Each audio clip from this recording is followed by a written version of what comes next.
आपकी इच्छा जल्द सूर्यदेव तक पहुँचे और आपका जीवन दिव्य प्रकाश से रोशन हो जाए। आपको छठ पूजा की हार्दिक हार्दिक शुभकामनाएं। शास्त्रों में छठी मैया को भगवान ब्रह्मा की मानस पुत्री माना गया है। इन्हें ही माँ कात्यायनी भी कहा गया है, जिनकी पूजा नवरात्रि में षष्ठी के दिन होती है।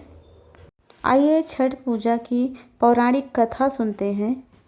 छठ पूजा का व्रत बेहद पवित्र और कठिन माना जाता है। धार्मिक मान्यता के अनुसार इस व्रत का पालन करने से सूर्यदेव और छठी मैया की असीम कृपा प्राप्त होती है। छठ पूजा के दौरान व्रत कथा का पाठ करना बेहद जरूरी माना गया है। बिना व्रत कथा के छठ पूजा पूरी नहीं मानी जाती है। जहाँ एक ओर छठ पूजा के दौरान महिलाएं संतान की लंबी उम्र और उन्नति के लिए व्रत रखती हैं, तो वहीं दूसरी ओर छठ पूजा की शाम के समय व्रत कथा सुनना भी जरूरी माना जाता है। ऐसा कहा जाता है कि छठ पूजा तब तक अधूरी रहती है जब तक इससे छठ पूजा की व्रत कथा न सुनी या पढ़ी जाए। ऐसे में आइए पढ़ते हैं छठ पूजा की व्रत कथा। एक पौराणिक कथा के अनुसार प्रियव्रत नामक एक राजा हुआ करते थे। राजा और उनकी पत्नी मालिनी हमेशा दुखी रहते थे क्योंकि उनकी कोई संतान नहीं थी। उन्होंने संतान प्राप्ति के लिए कई उपाय किए, लेकिन नतीजा कुछ भी नहीं निकला। एक बार संतान प्राप्ति की कामना के लिए राजा प्रियव्रत और उनकी पत्नी महर्षि कश्यप के पास गए और कहा, हे महर्षि, हमें संतान प्राप्ति का कोई उपाय बताइए। उनका दुख सुनकर महर्षि कश्यप ने संतान प्राप्ति के लिए राजा के यहाँ यज्ञ का आयोजन करवाया। महर्षि कश्यप ने यज्ञ आहुति के लिए बनाई गई खीर को प्रियव्रत की पत्नी मालिनी को खाने के लिए कहा। राजा ने अपनी पत्नी को वो खीर खिला दी और खीर के प्रभाव से राजा की पत्नी गर्भवती हो गई।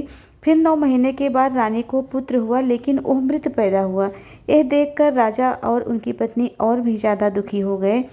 इसके बाद राजा प्रियव्रत अपने मृत पुत्र को लेकर शमशान गए और पुत्र वियोग में प्राण त्यागने का प्रयास करने लगे। उसी समय शमशान में देवी प्रकट हुई। देवी ने राजा प्रियव्रत से कहा, मैं ब्रह्मा की पुत्री देवसेना हूँ। सृष्टि की मूल पवित्र के छठे अंश से उत्पन्न होने के कारण मैं षष्ठी कहलाती हूँ। तुम किस लिए परेशान हो, मुझे बताओ।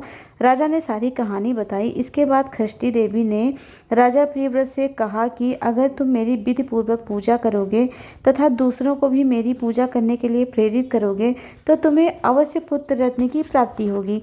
राजा ने देवी के कहे के अनुसार कार्तिक शुक्ल पक्ष की षष्ठी तिथि को व्रत करके विधि विधान से पूजा की तथा और लोगों को भी पूजा करने के लिए प्रेरित किया। षष्ठी माता की पूजा फलस्वरूप राजा की पत्नी रानी मालिनी एक बार फिर से गर्भवती हुई और 9 महीने के बाद एक पुत्र की प्राप्ति हुई। कहा जाता है इसके बाद से ही कार्तिक शुक्ल पक्ष की षष्ठी तिथि पर छठ पूजा और व्रत करने की शुरुआत हुई। महाभारत में कर्ण ने भी शुरुआत की थी। महाभारत काल में माता कुंती के पुत्र कर्ण को दानवीर माना जाता था। कर्ण को माता कुंती के साथ ही सूर्यदेव का पुत्र भी माना जाता था।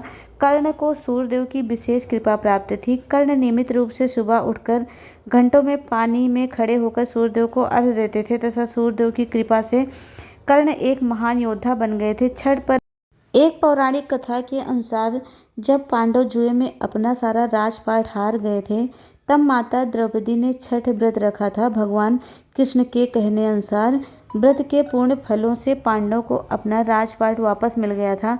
इस तरह से छठ व्रत को सुख समृद्धिदायक माना जाता है। इसके अलावा एक कथा यह भी प्रचलित है, प्रभु श्री राम ने जब लंकापति रावण को युद्ध में पराजित किया था तो राम राज्य के दिन कार्तिक शुक्ल पक्ष की षष्ठी को सीता माता और भगवान श्री राम ने उपवास किया था और सूर्यदेव की पूजा अर्चना की थी। सप्तमी को सूर्योदय के समय दोबारा पूजा आराधना से सूर्यदेव का आशीर्वाद प्राप्त किया था। छठ पूजा में छठी मैया और सूर्यदेव की पूजा आराधना का बड़ा महत्व है। छठी मैया सूर्यदेव की बहन है, इसलिए छठी मैया को प्रसन्न करने के लिए सूर्यदेव की पूजा अर्चना की जाती है। छठ महापर्व की कथा सुनने के बाद विधि विधान से छठी माता और भगवान सूर्य की आरती करना चाहिए। इस वीडियो में बस इतना ही। उम्मीद है आपको ये जानकारी ज़रूर पसंद आई होगी। छठी मैया सभी पर अपनी कृपा दृष्टि बरसाए रखें, सभी की गोदी हरी भरी रखें। जय छठी मैया। धन्यवाद।